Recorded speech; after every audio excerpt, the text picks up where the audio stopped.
Ce drame a profondément choqué les agents du musée du Louvre. Il a profondément choqué nos concitoyens. Il a profondément choqué toutes celles et tous ceux qui aiment le Louvre et admirent nos collections bien au-delà de nos frontières. Leur émotion est à la hauteur de ce que représente le patrimoine insigne qui nous a été dérobé. Extrêmement important. Madame la Présidente a précisé le sujet de l'hyperviseur. Par sa violence, ce vol blesse notre institution dans sa mission la plus profonde.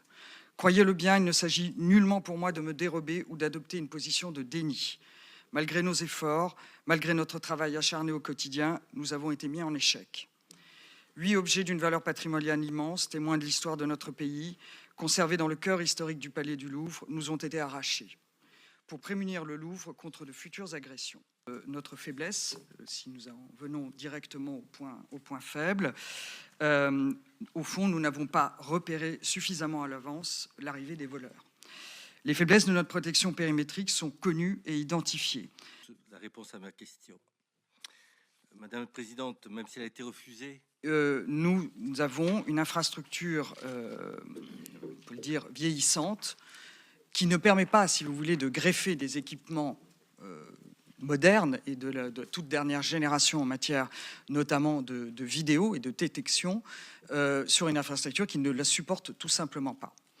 Nous avons aussi d'importants soucis dans on peut le dire, l'implantation des postes de sécurité au sein du musée qui sont vieillissants. Aux plus hautes autorités de l'État, notre pays donne trop souvent... Je vais à présent vous présenter les premières mesures qui pourront être prises dès aujourd'hui et sur le temps plus long pour prémunir le musée du Louvre contre de futures agressions. Elles seront mises en œuvre en coopération étroite avec le ministère de la Culture, la préfecture de police et la ville de Paris. Celles-ci sont de 2 ordres. La première pourront être mises en place à court terme. Elles incluent la sécurisation des abords immédiats du Louvre, en particulier de la chaussée. Je pense par exemple à des dispositifs de mise à distance, empêchant que des véhicules ne se garent au droit immédiat de nos bâtiments.